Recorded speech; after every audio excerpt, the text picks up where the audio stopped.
Today on Hebrew Book Review, Chayot Mesaprot.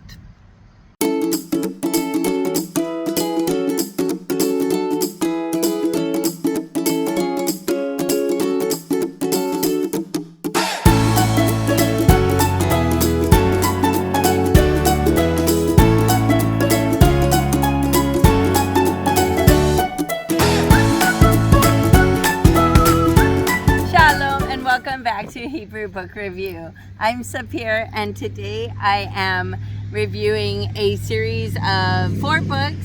The series is called Chayot Mesaprot. That's what's written right here, and that means animals speak. And each book deals with a different aspect of animal life. So this one is called Hamishpacha Sheli, and so it basically tells the name of the regular name of the animal and then the name of the baby animal for a bunch of different animals. And then this one is called Hatotzeret Sheli, and so it's what products we get from each animal. So from the cow we get milk. This one is called Ha'ochel Sheli, so it's what the animals themselves eat. So again, we've got a cow again, and it eats grass. And then lastly, we've got Habayit Sheli, and we see a dog in a doghouse. We see a bee and its hive. So that's what the books are about. I purchased these books in Israel, so I'm not sure if they're available here in the United States or on Amazon. Look down below, you'll see the website of one of my bookshops that carries these books, and they'll deliver to the States. Also, I don't see an author or an illustrator credited, so I'm sorry. I don't know who wrote these books. It seems like, oh, well, what is there to actually write? But there are actual sentences, right? They're writing the dog and his house, but there's also one little sentence on each page. So somebody did have to write something. I just don't know who. So these are children's books. They're board books. You can see that they are very heavy-duty pages. They are intended for Israeli toddlers. So there's no translation anywhere. There's no English anywhere. Like literally anywhere on this book, there's no English. The only English that's written is the website for the publisher. There is no religious content in any of these books. It's all about animals and either what they make, what they eat, where they live, or who the baby is, what the name of the baby is. So there's no religious content anywhere. If you're a secular family, you can feel very, very comfortable with these books. The font is very easy to read, especially when we're reading the new vocabulary words. It's nice and big. It's sans serif, so it's very easy on the eyes.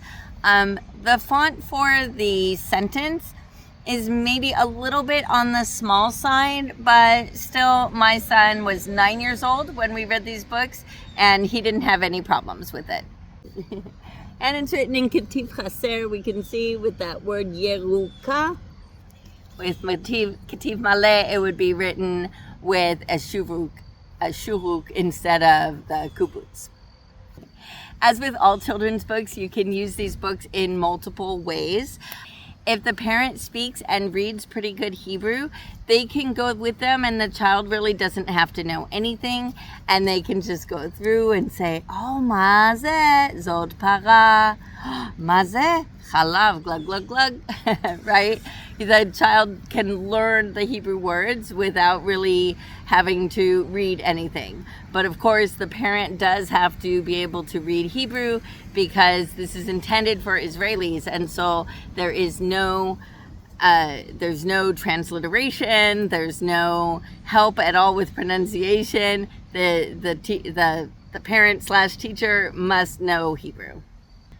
And, to be honest, one way I got around that, and I try to mention this every time, I always forget though, but one way I get around that, I always go through and read the book by myself first, And if there are words that I don't know and it's not going to be obvious to me and I want to go through the book with my son, then sometimes I just write myself either a little sticky note, or I write myself like a list of the vocabulary words kind of in order that they appear in the book.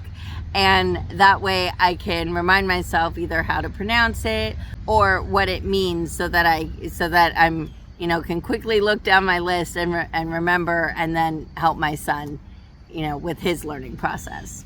I don't need to do that anymore. I haven't done that in many, many years.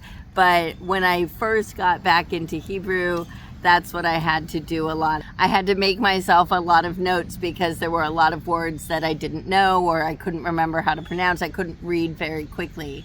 Now that I've been doing it straight for almost 10 years, I've gotten pretty good at reading. Of course, another way to do it is if your child knows how to read, they're going to need to be able to pronounce all of the letters and all of the nikud. So they're going to really need to know their alphabet really well, and also know all of the vowels and what the dagesh means, so that they can pronounce the words correctly. And if they're still sounding stuff out, you can just have them sound out the big words, and then the parent can read the little sentence. Or if the student is ready to read sentences, this is a great book for all four of them. They're great books for transitioning to sentences because they all have just one short sentence per page. So they're not intimidating to a kid who's just moving on from reading one word to reading a couple of words together. It's not intimidating at all. There's only ever one sentence on each double page spread. So my son and I went through these when he was 9, and you can see this is not exactly a book for a 9-year-old. But my son was kind of at that age where he still really liked to look at pictures in his books, pictures of animals, and he was reading at grade level in English, and so something like that wasn't really appropriate for him anymore. He was starting to read chapter books, and they maybe only had like one black and white drawing per chapter, and he was really unhappy with that. He wanted to be able to read, he still wanted to read books with pretty pictures on them. And so this was kind of perfect for him because he still got his exposure to pretty drawings and pictures, but he still had some learning going on there as well.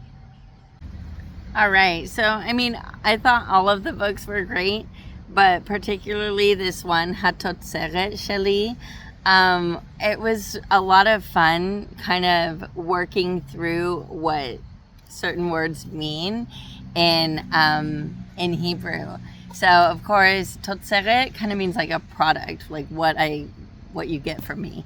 The first one's Hakivsa, the sheep, and what we get from the sheep is Tsemer.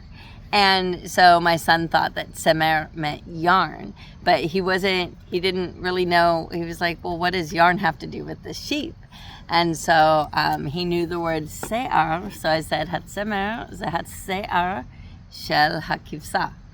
And mehat tsemer yesh lanu, I don't remember the word for yarn, but I told him we get yarn from the tsemer, and then the sentence says, me'at tsemer sheli mechinim begadim chamim. From my wool, we make warm clothing. And so the yarn, of course, is like the midpoint between the wool and the clothing. So he kind of learned a little bit about how woolen clothing is made and where it comes from, and he learned a couple of Hebrew words. We have apara and chalav. Para is a cow, chalav is milk, of course, and it says he chalav sheli lavan umezin. My milk is white and nutritious. Then we get dvora, bee, and what do we get from hadvora? We get dvash, honey. Kulam ohavim lelakek dvash matok. Everyone loves to lick sweet honey. And of course you can see from the pictures there's other stuff if he knows the words for flowers and trees and grass and mountains and sky. I mean, there's a lot to see. You're not stuck just reading the sentence on the page. And so, like I said, each book focuses on one situation. So this is all of the products related to that animal. This one is all of the homes of the animals. So they've got like a nest for a bird, a hive for a bee, a doghouse, a barn, a chicken coop. All right, and then the mishpacha, like I said, it focuses on the adult animal name and then the baby name. So we've got a chicken and then a chick, a horse and then a baby horse,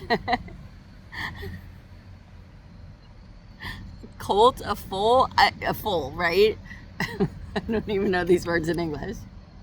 A cow and a calf. That one I know. A sheep and a lamb. And a dog and a puppy. And then, of course, the last one is the food, right? So a chicken eats seeds. I mean, I used to own chickens. I don't really eat seeds, but okay. A turtle eats lettuce. A squirrel eats nuts. A cow eats grass. And a cat eats milk or drinks milk. And a rabbit eats carrots. They're fun, of course. What I love about them is that there's a couple of different stages that you can read these with your kid. You can either, if you get them early enough, you can read them with them when just at story time, when they're babies or toddlers, and you're just reading to them a little bit. And for me, my son he never really got too confused over the Hebrew books opening in one direction and English books and Spanish books opening in the other direction. But, some parents do get concerned about that. So if you are concerned and you're worried about that, then you don't have to introduce these too early. But, of course, you also they're not really a story. So you don't actually have to go through them in the regular order. If you want to go through them from the back to the front, I mean, there's no reason you can't do that. And then, of course, when they're finally sounding out words, they've learned their aleph bet, you can go through and just, they can sound out each of the big words on the page. So there's only 2 per page, so there's probably like 10 or 12 in each book. And then when they're ready to read sentences, then you go back and you read the sentences. To me, I thought they were really fun books. My son really loved reading them. He loved going through them with me. And I don't have anything negative to say about them. The only problem that a parent might have is if the parent is not super great with Hebrew, then they're not going to really be able to use them without going through and making a lot of notes for themselves so that they can go through them with the kids. I learned something, there's a lot of words in here that are, even as I'm going through, I'm like, oh yeah, I don't remember the word for barn or wool. A lot of these words are words that I forget too, and I look and I'm like, oh yeah, teaches me something as well. All right, so that's Chayot Mesaprot. I hope you can find it. If you can find it, I definitely think that it's worth worth buying, because each book, it says, I'm looking on it, the price was about 39 shekels. That's probably about $10. So I think it was worth it, especially since you can use them over and over again throughout the various life stages or learning stages of your child. So that's Chayot Mesaprot. I highly recommend.